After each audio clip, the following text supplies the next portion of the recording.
Bem,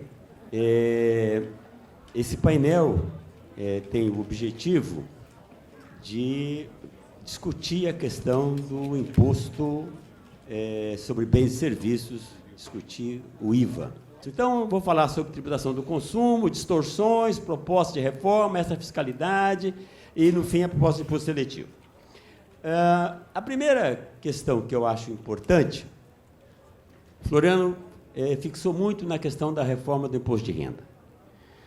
Eu trabalho já há 2, 3 anos num grupo, que é um grupo chamado um think tank. São 5 pessoas que nós estamos há 3 anos discutindo reforma tributária. E a nossa posição, eu estou fazendo a palestra aqui individual, mas a posição desse grupo, também chamado think tank, que tem aqui o termo CECIF, se eu não... Opa, vixe. Aqui... Não. Esse símbolo aqui, ó, CECIF, é Centro de Cidadania Fiscal. Então, esse centro tem estudado, escrito e feito proposta. A proposta do centro trabalha com princípios, com diretivas. A primeira diretiva é que a gente precisa buscar o princípio da simplicidade, que vem de uma base de incidência tributária de contorno bem definido, regras de fácil compreensão, mínimo de exceções e regimes especiais. Exatamente o contrário que nós temos hoje. O nosso sistema tributário é, por demais, complexo. Ele é tão complexo, que eu vou dar só um exemplo para vocês. Quando eu prestei o meu concurso para agente fiscal de renda de São Paulo, eu sabia de cor o nosso regimento, o regulamento, era desse tamanhozinho assim, sabia de cor o que era isento, o que era não tributável, o que era imune, começava assim, porque aqueles processos mnemônicos, agrião, alface, alcel, para saber, sabia de cor.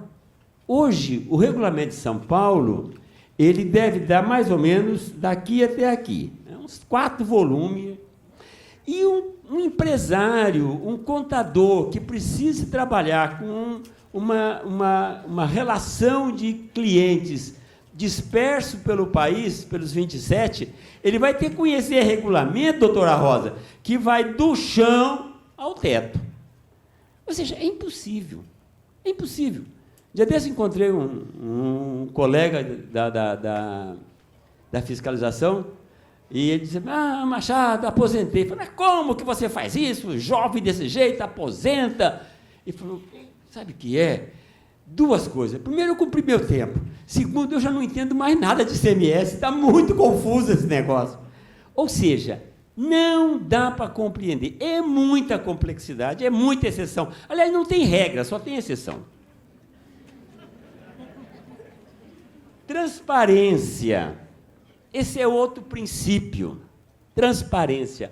É preciso que o cidadão saiba exatamente o quanto ele paga, para ele ter condição de dizer se ele quer pagar mais, se ele quer pagar menos, que tipo de serviço ele quer. Então, é preciso conhecer o ônus tributário.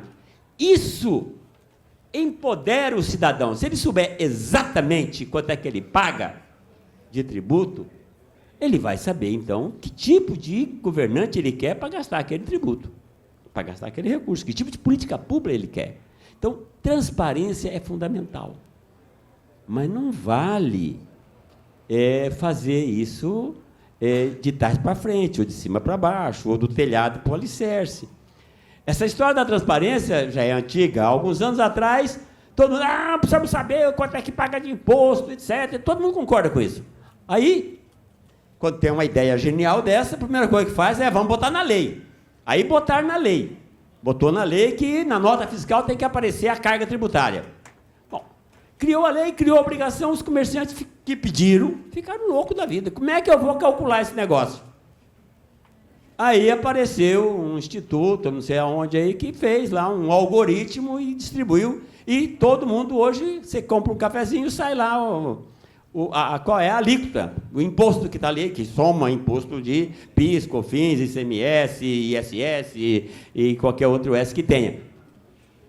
Mas esse negócio é complicado. Tem um camarada lá em São Paulo que chama Clóvis Panzarini, um grande tributarista, foi coordenador da fiscalização de São Paulo durante muitos anos e tal. Mas é um chato de galocha, óbvio, meu amigo, mas é um chato. O que ele fez? Ele foi no supermercado e falou assim, ó, eu quero uma cerveja e 6 bananas. E passou pelo caixa, pegou o ticket. Agora eu quero uma banana e 6 cervejas. Passou, pegou o ticket. Aí ele olhou e comparou qual é a alíquota. Adivinhe, qual é que paga mais imposto naquele sisteminha ali? A banana, claro. Ou seja, não adianta, para ser transparente, o imposto tem que ser simples. Senão você não consegue saber quanto é que vai ter ali. Não dá para saber. O Floriano falou da alíquota efetiva do imposto de renda. Aquele ali, sim, é possível você saber do imposto de renda quanto é que está pagando para aquele cidadão. Porque aí você faz o cálculo, vê toda a renda, vê o imposto, é simples de fazer. Mas imagine para fazer o cálculo da carga tributária com 5, 6, 7 tributos. É impossível.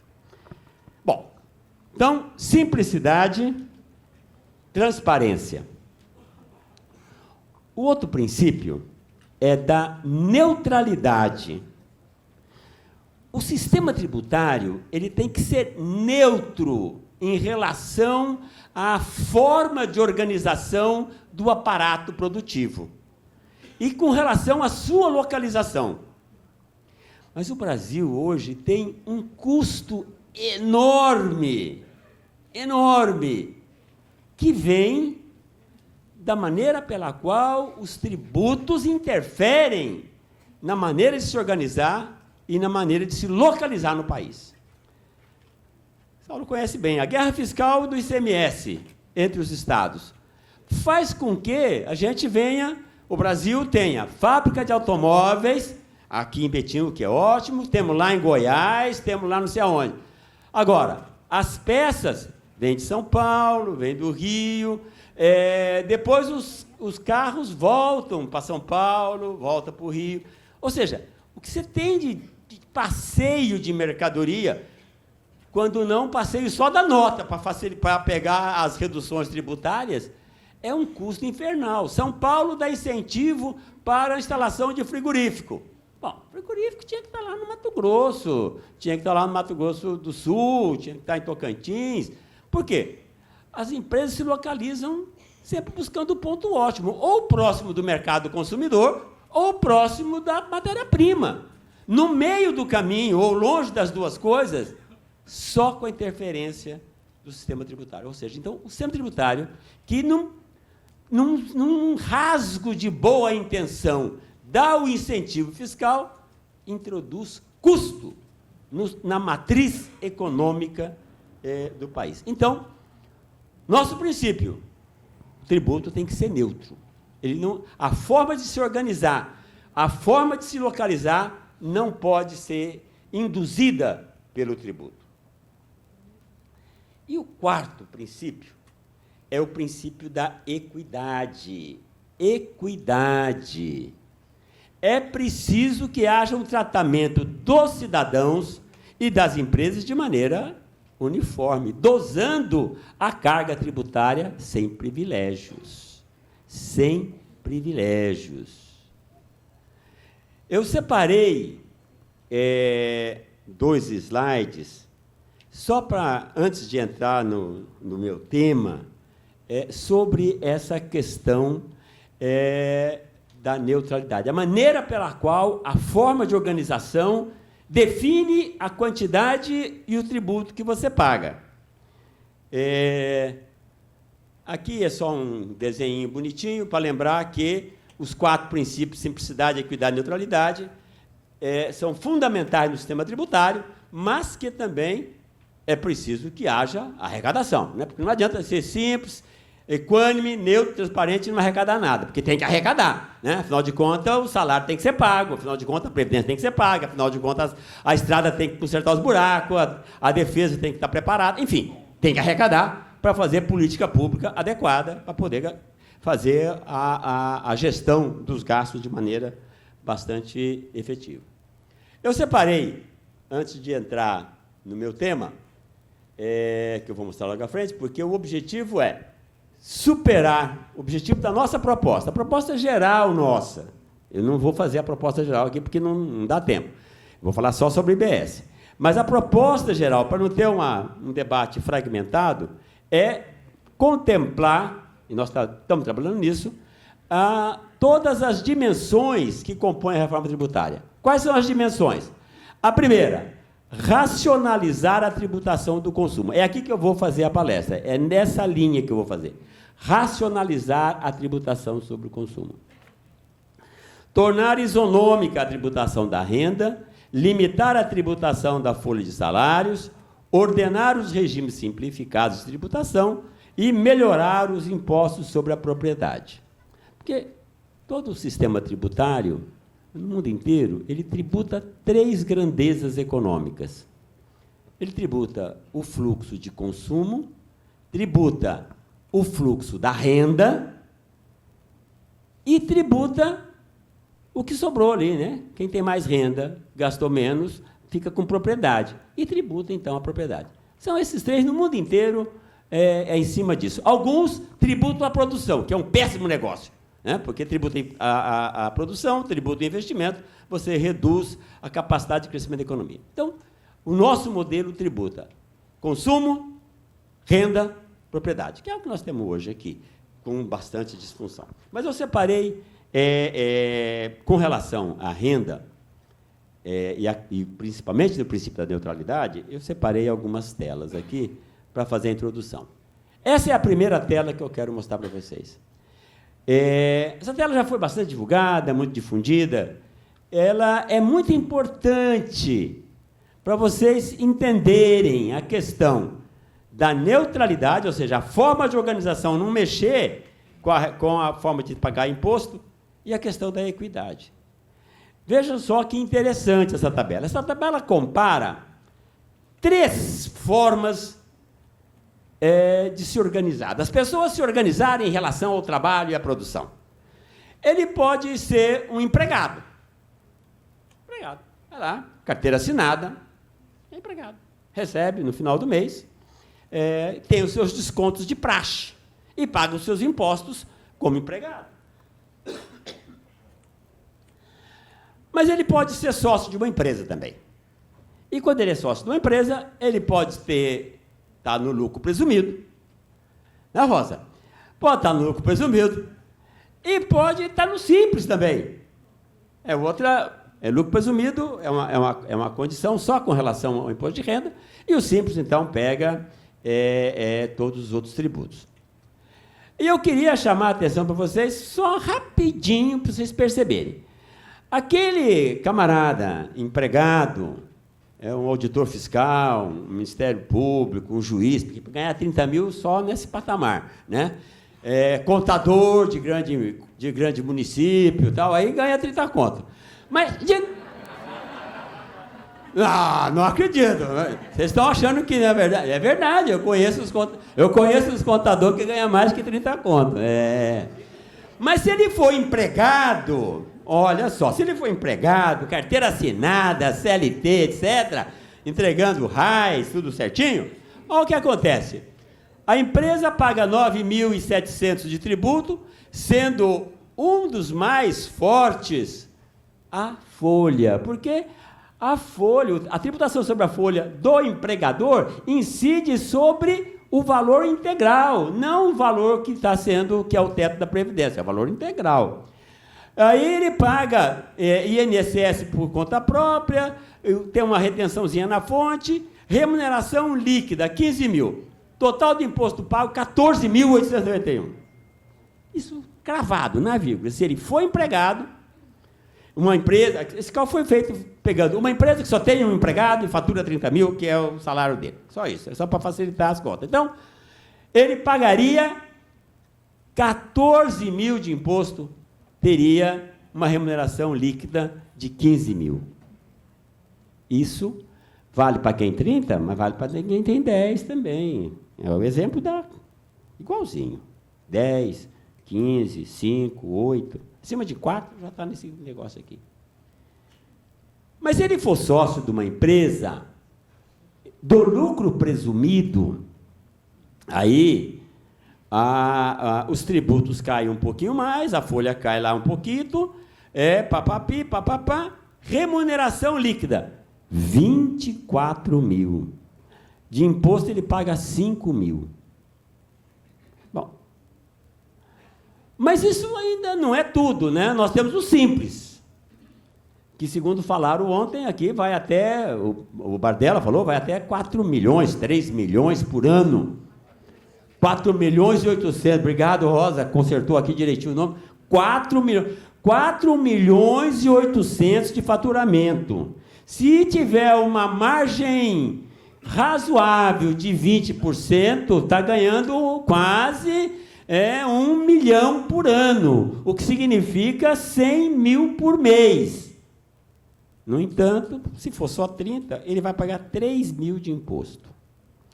Ou seja, isto é um problema de isonomia, porque se é renda do trabalho, todo mundo tinha que pagar igual. Não importa a forma como ele se organiza, não importa a forma como o contrato de trabalho é feito. Renda do trabalho tinha que pagar igual, não interessa. Não é isonômico uma situação desse tipo. E não é neutra, porque obriga, isso aqui, obriga as pessoas a constituírem empresas. E obriga as empresas a dizerem para os seus empregados, acima de 10 contos, não contrata ninguém. Você vai ser uma PJ. E, para ele, também significa assumir o risco de uma ação trabalhista. Daqui 10 anos o cara fala, não, eu era empregado, PJ coisa nenhuma. Eu quero férias, quero 13º, quero hora extra, enfim, é aquela confusão. Bom, então, isso aqui é só para mostrar que nós precisamos pensar uma reforma tributária que seja neutra, que seja isonômica. E na área do imposto de renda das pessoas físicas, este é um fenômeno cada dia mais corrente. E não é por acaso que as receitas previdenciárias caem porque cai a base. Aliás, o Brasil é um país muito interessante. Nós temos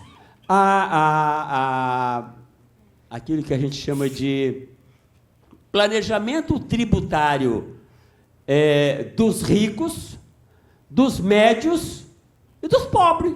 Claro, vai deixar os pobres sem publicidade de planejamento? Tem que ter. Então, nesse ponto é isonômico. Se você pegar um empregado, carteira assinada, bate-ponto, direitinho, com um salário de 5 mil, ao final das contas, pagando IRPJ, tributação exceto folha, tributação da folha, parará, imposto de renda, lá, ele vai pagar 1.911 de tributos. Tem uma remuneração líquida de 3.089. Ou seja, paga 38% de imposto. Empregado que ganha 5 mil. Mas, se eles constituir uma MEI, que inclusive os contadores fazem de graça, porque assim se comprometeram a abrir a MEI de graça, né? É um compromisso, não sei se está sendo cumprido, mas foi um compromisso. Aí, paga 49 reais, ou seja, paga 1%. E 5 mil é um limite que praticamente quem ganha 5 mil já está acima dos 5% mais rico do país. Vocês estão rindo, mas a concentração é tão grande, mas é isso mesmo. Então, vejam, a nossa proposta baseada em princípios. Princípio não dá para discutir. Todo mundo concorda que é preciso ter a neutralidade? Concorda que tem que ter a equidade? Se concorda que tem neutralidade e equidade, não pode ter uma situação desse tipo. O camarada que ganha igual tem que pagar imposto igual. Não importa como ele se reorganiza. Bom, isso aqui só para falar desses 3 princípios. Agora, tem essa aqui. Essa aqui também. Essa tabela é boa. Essa tabela é muito boa. Ela é parecida com a que o Floriano apresentou, mas ela coloca os dados em valores. Então, só rapidinho aqui, ó, se você faixa salarial até 10 mil, né, você tem 21 milhões de declarantes. De 10 a 40, 5 milhões, depois de 40 a 60, 674 mil, mais de 160, 75 milhões. O interessante dessa tabela é assim, total da renda. Esse pessoal aqui, ó, que ganha até 10 salários mínimos, tem uma renda total de 886 bilhões. Desses 886 bilhões, 717 é tributável. 55 é tributado exclusivamente na fonte. E isento 114. Se a gente faz B sobre A, que é só o que está isento, nós temos aqui 12%. Ou seja, 12% é o quanto você tem de rendimento isento em relação ao rendimento tributado. Mas se você pega o salário mais de 160, eles têm 75 mil pessoas, declarações, 393 bilhões, 45 é tributado, 271 é isento. Ou seja, 70% dos rendimentos são isentos, não são tributáveis. A nossa visão, a nossa proposta é que é preciso que haja isonomia. E, portanto, tem que ter clareza. Tributo sobre o trabalho, rendimento do trabalho, e tributo sobre a renda do capital, que são coisas diferentes. E esses 2 pilares têm que ser tributados de maneira uniforme, independente da maneira pela qual se organiza. Bom, então, isso aqui é só um aperitivo, mas o que eu quero falar mesmo para vocês é a tributação do consumo.